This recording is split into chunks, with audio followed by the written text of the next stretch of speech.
This episode contains graphic content that may be disturbing to some viewers. Viewer discretion is advised.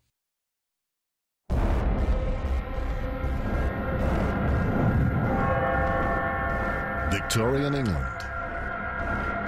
A city gripped by fear. A gruesome killer, leaving a series of women horribly mutilated. The most notorious serial killer of all time. Jack the Ripper.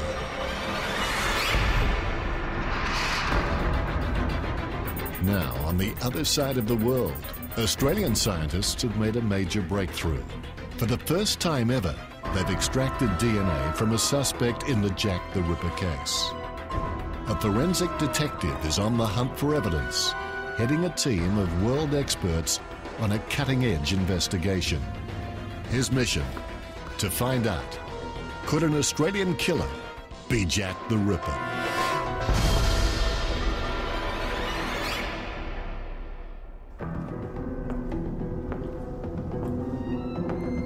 In the autumn of 1888, a brutal predator stalked the streets of London. His victims, a series of prostitutes in the poverty-stricken area of Whitechapel. The murders were to become the most famous unsolved crimes in history.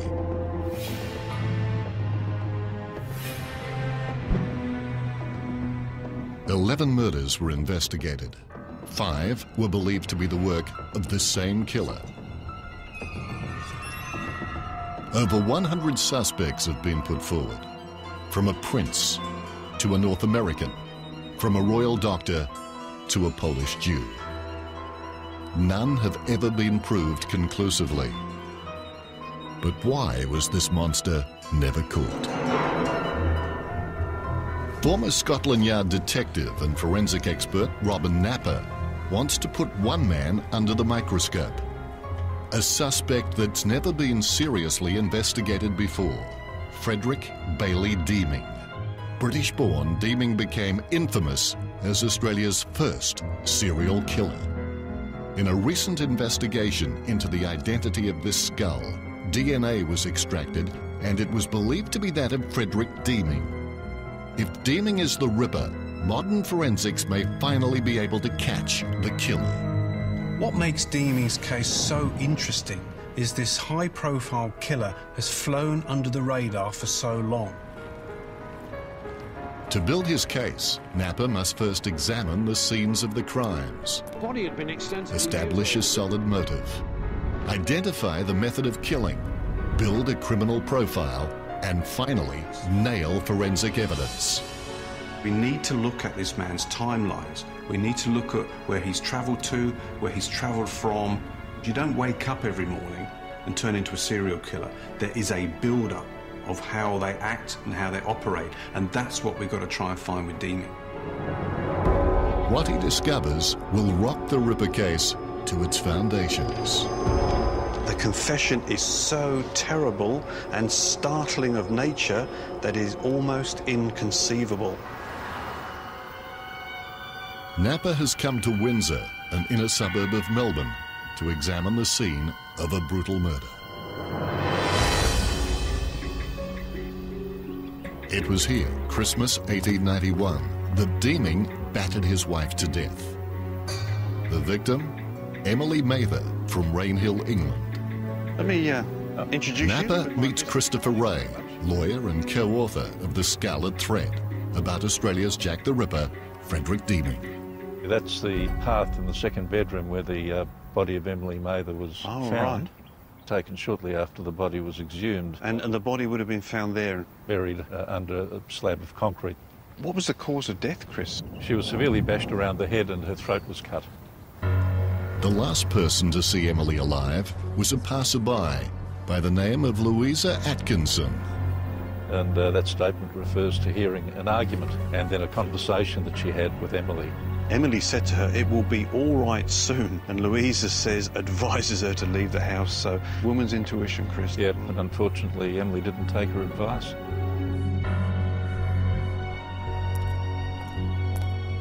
Deeming had prepared for the murder, purchasing cement and tools a few days earlier to dig Emily's grave.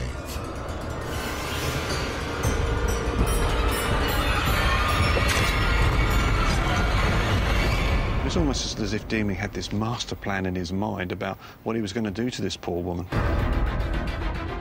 Deeming went on the run. He was finally cornered in Southern Cross on the goldfields of Western Australia, posing as an aristocrat, Baron Swanson. But police was soon to discover it wasn't the first time he'd killed. In his home country of England, news of Deeming's arrest led police there to uncover an even more horrific crime. One that would elevate him from a one-off murderer to a cold-blooded serial killer.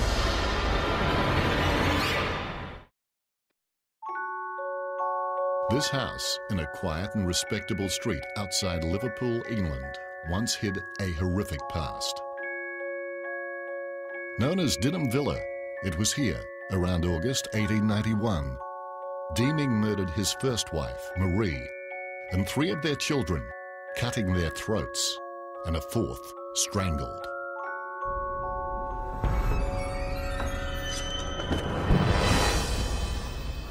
He had murdered his first wife and 4 children at Rainhill in Lancashire and buried their bodies under the kitchen floor in the house there.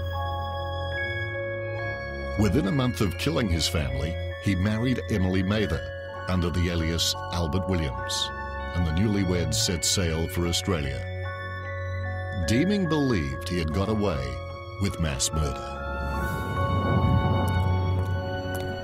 To find out more about the elusive Frederick Deeming, Napa tracks down a rare collection of memorabilia. Kind of a cross between a collection of news articles and a popular sensational novel. It talks Rachel about Weaver is a Deeming expert.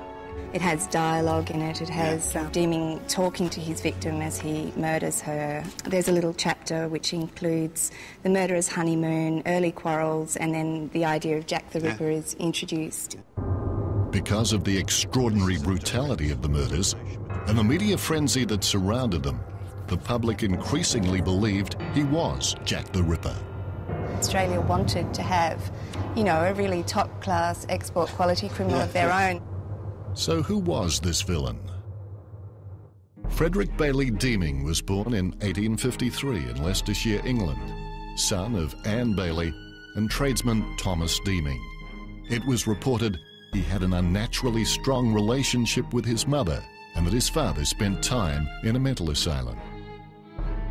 At 16 years of age, he ran away to sea and began a long career of crime as a fraudster, masquerading as a member of the respectable classes. The idea that he was a middle-class imposter who wore diamonds, impressed people, conned them and took them in, that was almost treated with as much indignation in the press as his actual crimes. With so much press speculation, Napa searches for more reliable reports. What he's about to find will shock him and take his investigation into overdrive. The confession is so terrible and startling of nature that is almost inconceivable. This 1892 newspaper article reports a confession by Deeming to some of the Ripper murders. Deeming has himself owned up to being the perpetrator of the last 2 of the Whitechapel atrocities. How extraordinary. What is interesting for me is they are now linking it to somebody within the police service itself. It was claimed this explosive confession was made to a Detective Causey, who was part of the team that had extradited Deeming back to Victoria. Napa heads to Old Melbourne Jail, where Deeming was incarcerated.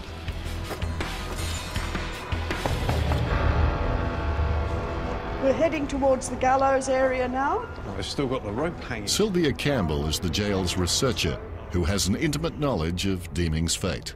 So this is where Mr. Deeming met his final end? Yes, at 10 a.m. 10 a.m. That was a popular time for executions.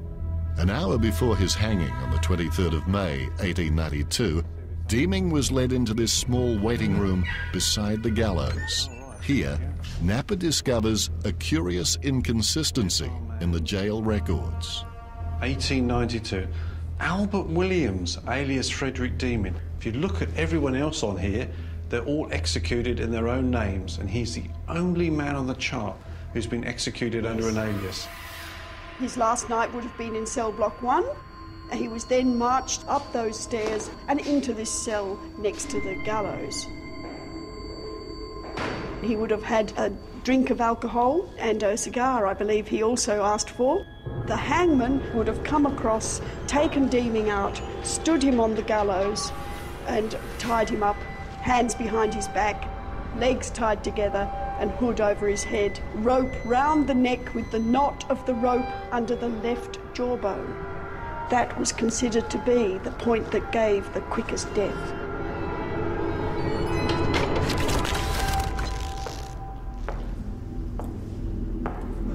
It's what happened to Deeming's body after execution which might bring me a step closer to the Ripper. After notorious criminals were executed, death masks were often made. The head and face were shaved and wax used to make a mould.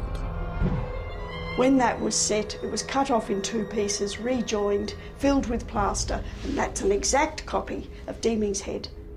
Could the death mask of this known serial killer help the Ripper investigation?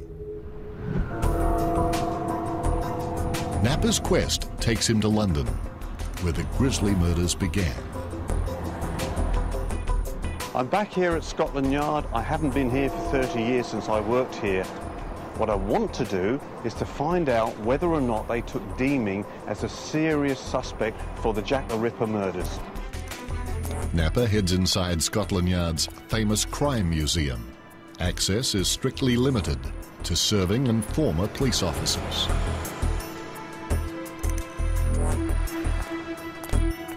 Among the museum's gory exhibits, Napper discovered something quite unexpected. Another copy of Deeming's death mask. I found out that when Deeming's death mask was displayed, it was always referred to visitors as the face of Jack the Ripper. Now, that's really important to me because it shows that at the time, the Metropolitan Police took him as a serious suspect for the Jack the Ripper murders, and I'm on the right track. It's great news for the investigation. But if Scotland Yard's crime museum thought Deeming was Jack, why was he never properly investigated? I want to know why.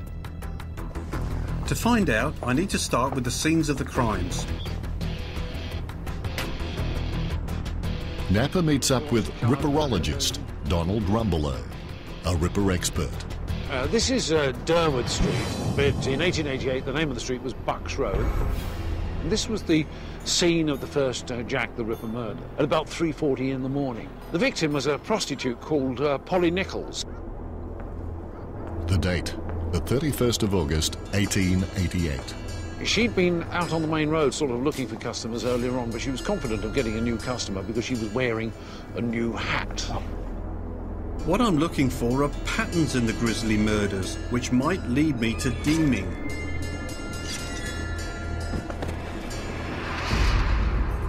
Nichols' throat had been cut twice, and several incisions found across her abdomen. Then, just a week later, the body of another prostitute was found. This was the murder that really ignites the Jack the Ripper case. Annie Chapman's body was discovered in a backyard in Spitalfields, East London. With Chapman, you get the mutilation. She'd been ripped open, intestines lifted out and dropped to one side of the body, and the murderer had cut away her uterus and 2/3 of her bladder. This was called Burner Street, and this was the location of the third of the murders. This was the murder of Elizabeth Stride, nicknamed Long Liz. Stride's throat was cut, but there were no other mutilations. Nothing else. That was nothing else. It's believed the Ripper was interrupted and went in search of another prostitute to satisfy his bloodlust. Within half an hour, he'd found another victim. Because she knows there's a policeman on this beat once every 15 minutes. She knows... In that short space of time, another horrific murder was committed. Catherine Eddowes. Gruesomely, her nose was severed. A lot of women had syphilis, and the tip of the nose rotted. And so what you could actually buy was a false nose to conceal this disfigurement. What it was doing was branding her as a prostitute. Could Deeming have had something against prostitutes? Was he this type of killer? He had then cut out and taken away a kidney and the uterus. Rumbelow brings Napa to the scene of the most brutally mutilated of the 5 Ripper victims. Mary Jane Kelly. The throat had been cut, the face had been skinned down to the skull. The flesh was stripped from different parts of her body. I found out that it was highly likely Kelly's murderer used an axe and several different knives. The same type of weapons Deeming used to kill his second wife.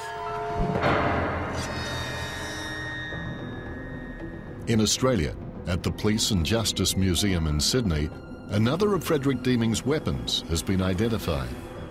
His initials, FD, clearly engraved on the pommel of this dagger. When Deeming was arrested for the murder of Emily Mather, he had over 20 knives and other weapons in his possession.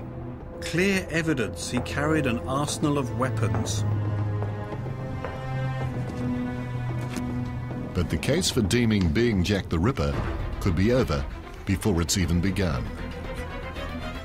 Over the years, numerous books have documented that Deeming should be ruled out as a suspect because he was in jail at the time of the Ripper murders. I want to find out if that's true.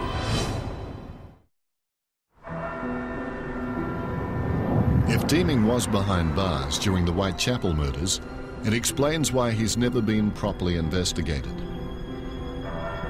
Ripper enthusiast Mike Covell has researched Deeming's stint in prison, here at Hull Jail, Northern England.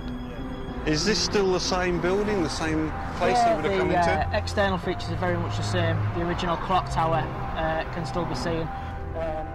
Mike tells me Deeming ended up in jail after being convicted of fraud under the name Harry Lawson. He'd been tracked down in South America and extradited to the United Kingdom. The question is, when? This is from September 1890, and on the 26th, you can see, under the alias of Harry Lawson, is admitted to the Hull Borough Jail. This proves Deeming wasn't jailed until 2 years after the Ripper murders. But could he have been jailed under another alias? Do we know how many names, Mike, that Deeming was using around about this time? In the region of about 20 different aliases. 20? I've been able to search criminal registers, registers of inmates, and to date, none of his aliases have ever appeared in jails prior to this, other than when he was in Australia. It shatters the myth that Deeming was in jail during the Ripper murders. He was free to stalk the streets after all. Whitechapel was near the Docklands in London. Napa has established Deeming was a seafarer and therefore likely to have known the area. But was he there at the time of the murders? On one of his voyages, early in the 1880s, he jumped ship in Sydney. Within a year, he'd been jailed for theft and by 1887 declared bankrupt and jailed again for perjury. At the beginning of 1888, it seemed Deeming left Australia for Cape Town, where he continued his life of theft and fraud. But if Deeming was in South Africa in 1888, I need to prove he was back in England by the time the Ripper murders began in August of that year.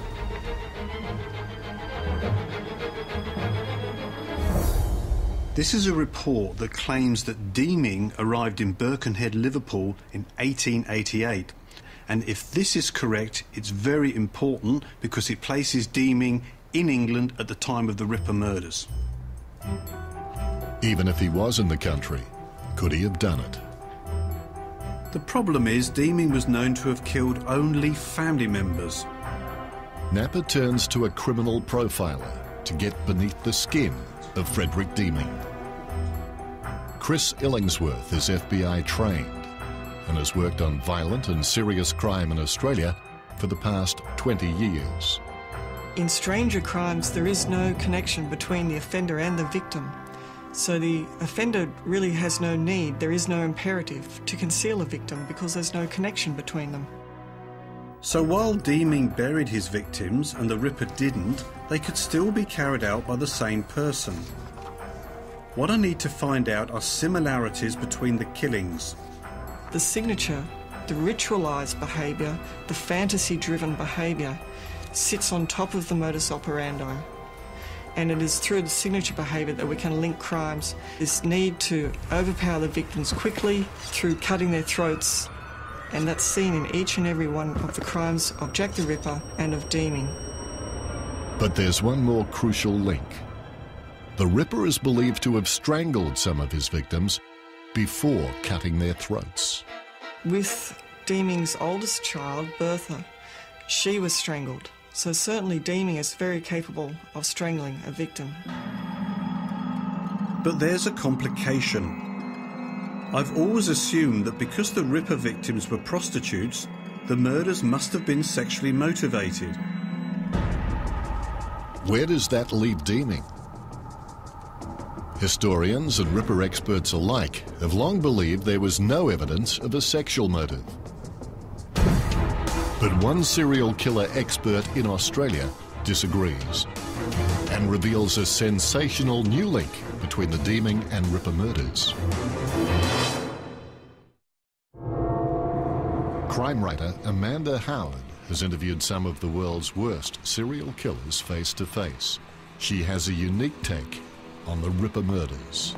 Many of Jack the Ripper's victims were found with their legs posed open in this manner.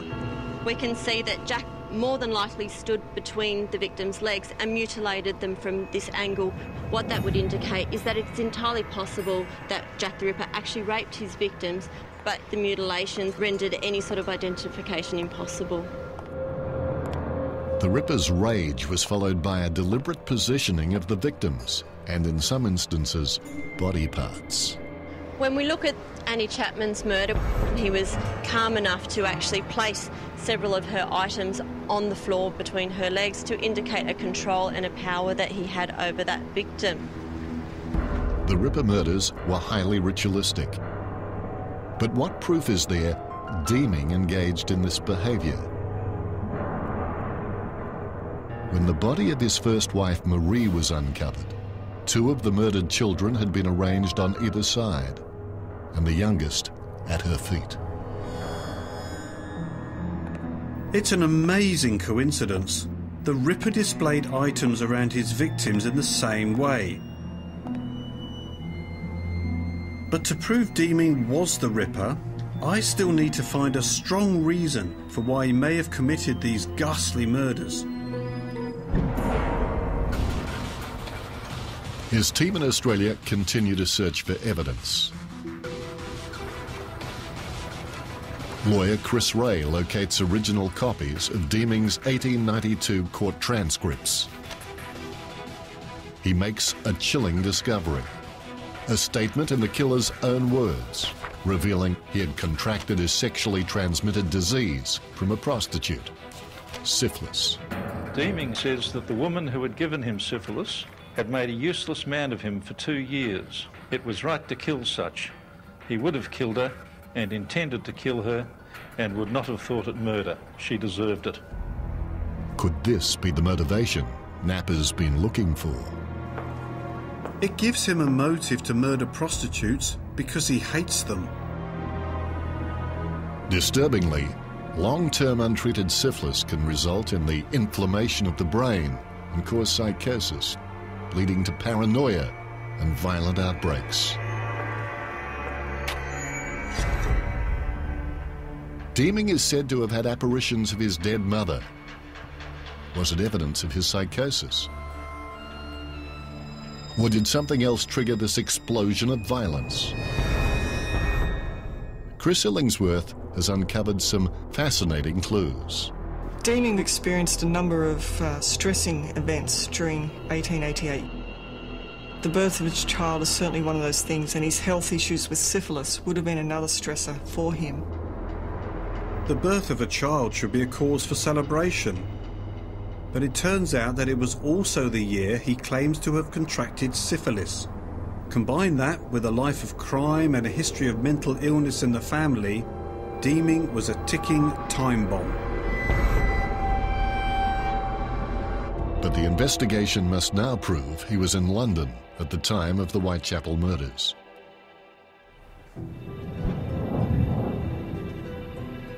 I've read Deeming's trial transcript, and in his own words to his counsel, he admitted that he was a regular visitor to London. The evidence stacks up. An 1892 article from the New York Times quotes Deeming's sister-in-law, claiming that while he was living in Birkenhead in 1888, Deeming made regular trips to London. This coincided with a new rail link, making it easier for him to get there. But that is not enough to say that Deeming was Jack the Ripper. Now, in a case like this, I would be looking for more eyewitness accounts of the murders. Can Napper find a star witness that puts Frederick Deeming at the centre of Jack the Ripper's reign of terror? An accurate description of a suspect has always been one of the most crucial aspects of my detective work.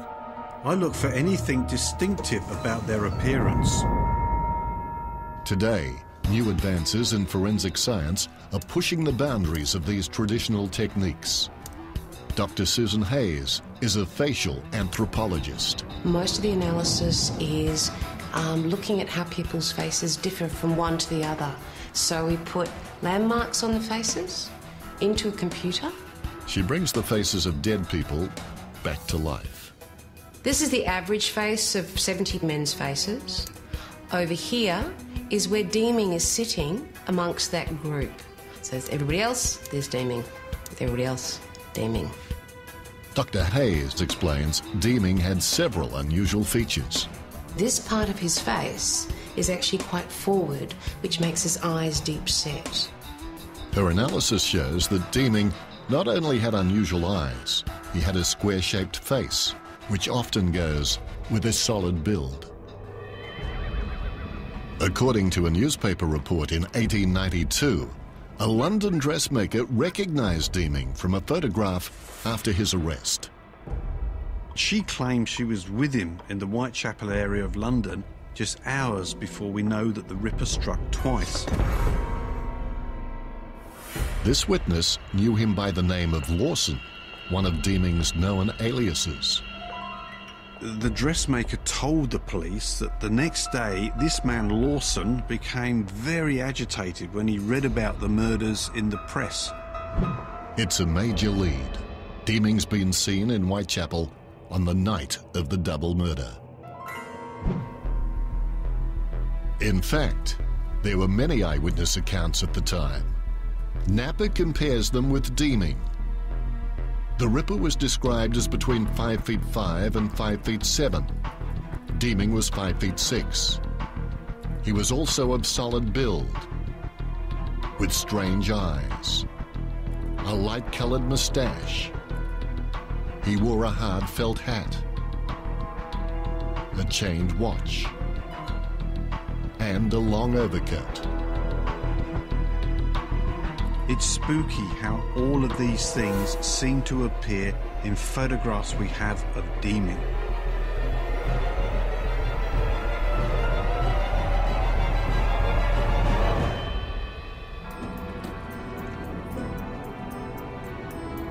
With witness descriptions strengthening the case against Deeming, Napper needs to find hard evidence. The hunt for forensics begins. Sue! Hello, Robin. Lovely to meet you. Andy and Sue Parler claim to have a rare artefact from the Ripper murders. Now, I understand that you got a shawl from one of the Ripper victims. No, we haven't got the complete shawl, but what we have got is 2 framed pieces that were cut from the shawl. If you look at the back, it gives you an idea. It says 2 silk samples taken from Catherine Eddowes' shawl at the time of the discovery of her body by Constable Amos Simpson. Amos picked up the shawl at the scene of the murder, claiming to be the first policeman on the scene, and then he passed it to his niece Eliza, and the shawl has been passed down through the family ever since. It's an extraordinary family legacy, supporting the authenticity of the shawl. But how can Napa be certain? And could it hold the killer's DNA, which can be matched back to the Deeming skull? So the big question, where is the rest of the shawl if this is pieces of it? Well, we know where the rest of the shawl is. That's with a certain gentleman by the name of Russell Edwards. I'm heading north to Birkenhead near Liverpool. It's the place where Deeming lived in 1888. It's also where I hope to find the shawl. I understand Russell Edwards has a personal interest in the case. This is my hometown, which is why we found a very great interest in Frederick Bailey Deeming, as he lived here in this road. Russell bought Edo's shawl at auction for an undisclosed sum. The item is so valuable, he takes Napa to a secret location.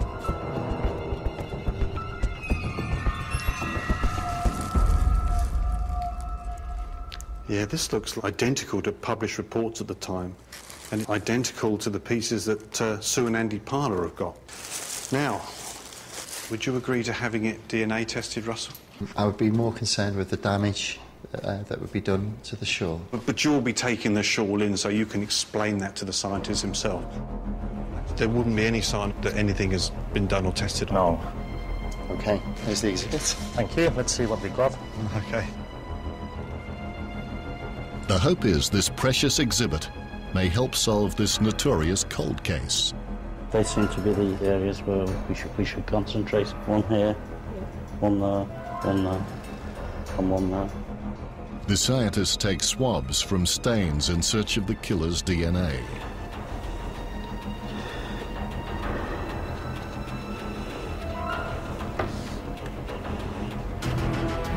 Can this expert team confirm the authenticity of the shawl and find forensic evidence linking Deeming? Will it prove once and for all he really was the monster behind the Whitechapel murders?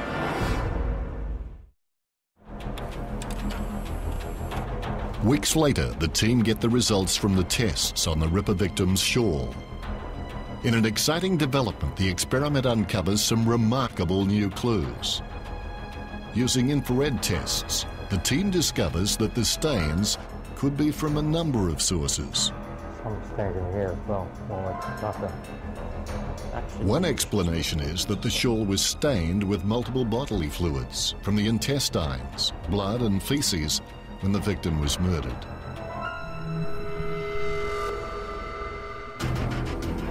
It's the first time ever scientific evidence has linked the shawl to the Ripper murders. However, attempts to find Deeming's DNA have failed. Contamination has delivered an inconclusive result. The investigation suddenly stalls.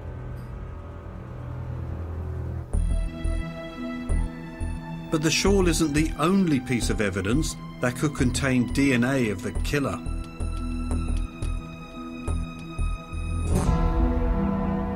During the Ripper's reign of terror, some 600 letters were sent to newspapers and police, claiming to have been written by the notorious killer. Taunting their efforts to catch him, these letters fed public fear. Many were considered hoaxes, but if I can find one letter that's genuine, it could finally solve the case. Now, there are 3 letters that are really important to me. The first one was sent on the 16th of October 1888 and became known as the Lusk Letter. George Lusk was the chairman of the Whitechapel Vigilance Committee during the Ripper murders. He received a letter and parcel containing a gruesome gift, half a human kidney allegedly belonging to one of the Ripper victims, Catherine Eddowes. But for Napa, there's a problem. The Lusk letter was lost before the letters were sent to the National Archives.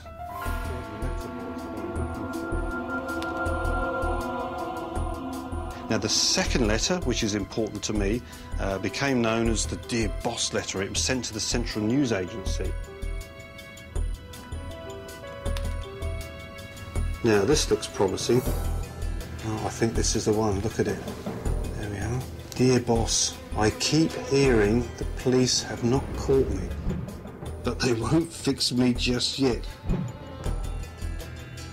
The next job I do, I shall clip the lady's ears off and send to the police officers just for the jolly, wouldn't you? Yours truly, Jack the Ripper. The letter predicts what injuries the Ripper plans to inflict on one of his victims. 3 days later, it came horribly true. Catherine Eddowes had an earlobe cut off. Now, I find that both disturbing and also gives genuineness to the letter, that this could well be one of the letters that was sent by Jack the Ripper. It's a tantalizing piece of evidence. But there's one letter that could provide the crucial link with Deeming. The forensic investigation now shifts to the other side of the world. Scottish-born scientist Professor Ian Finlay has developed a revolutionary DNA testing technique using minute samples. Conventional profiling tests need more than 200 cells, and our test needs very, very few cells, only single cells. This Ripper letter is one of the few believed to be genuine. As a result, it was selected for the experiment. Could it be the last chance to find DNA and match it to the Deeming skull? What Professor Finlay discovers will rock the Ripper case to its core. In the hunt for DNA, the least contaminated area of this Ripper letter is under the stamp. The first step is to moisten it. That would release the stamp from the surface of the envelope. It's a delicate operation. Just swab the underside. Any cells will be transferred. After days of testing, at last Professor Finlay has a result. The DNA was contained a mixture of glue and saliva from the stamp surface. Finally, DNA has been extracted from the Ripper letter, and the result is explosive. We obtained a partial profile of the individual, and I was rather surprised that the DNA sample that we obtained was female. It's an extraordinary twist. Could Jack really be Jill the Ripper? It appears that at the time of the murders, Jill the Ripper was actually a credible theory. In fact, Frederick Aberline, the detective in charge of the case, actually raised the idea himself. But only one likely female suspect has been put forward. Mary Piercy was a midwife who, in a jealous rage, stabbed her lover's wife and child to death. I just don't buy the Jill the Ripper theory. Pierce's murder was a crime of passion. Napper has another hunch. He's on his way to Bath, where the world's first stamped letter was posted. Whitechapel probably had its own sorting frame. Historian Audrey Swindles has a detailed knowledge of the Victorian mail system. Maybe the DNA came from a female postal clerk. In the early days of the Victorian era, you would have stood outside in the street in all weathers and dealt with the clerk through the lower part of a Georgian window, and probably the clerk would have put the stamp on the letter. But by the time of the Whitechapel murders in 1888, things had changed. Just about anybody could buy a stamp and post it themselves. In 1888, were there any women employed by the post office? There were a lot of women telegraphists, but there were also some female clerks.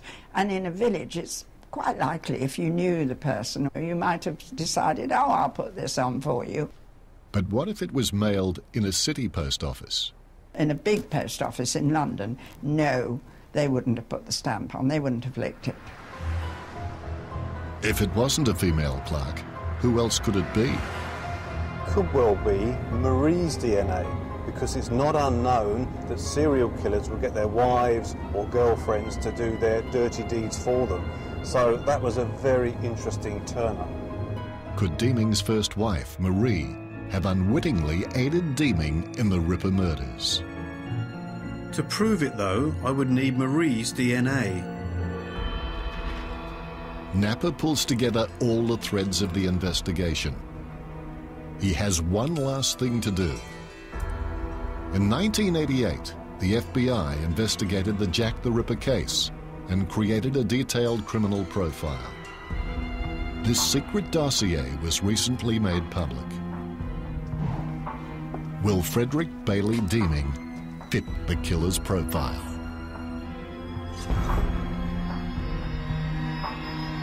Jack the Ripper would be a male, Caucasian, aged 28 to 36 years old. Deeming was 35 years old at the time of the Ripper murders. He would come from a family where his mother was very domineering. And his father spent time in a lunatic asylum.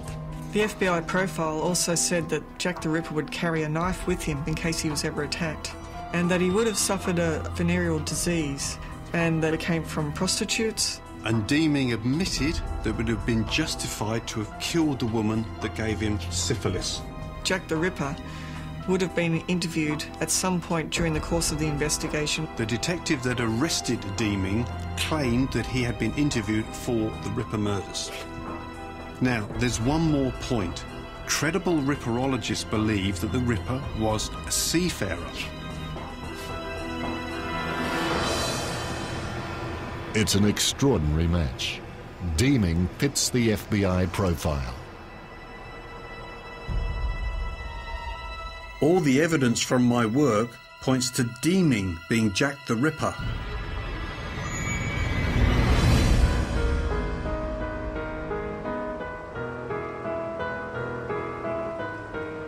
With the investigation over, Napper pays his final respects. I'm looking for the graves of Marie and the 4 children, and we're told from church records it's on the perimeter of the gravesite, and it's between 2 headstones, 3 plots between 2 headstones. So it has to be in here. This is one of the tombstones, and there's another tombstone, and here we've got the 3 plots. This has got to be where Marie and the children are buried. What has got me about this case all the way through is the way that Deeming has flown under the radar. The man was gratuitously violent. But why he's never been taken seriously before is quite frankly beyond me. If Marie's DNA could be found and matched to this stamp, the last piece of the puzzle would be in place. Finally, forensics would provide the ultimate answer and prove Napper right, that Deeming was Jack the Ripper.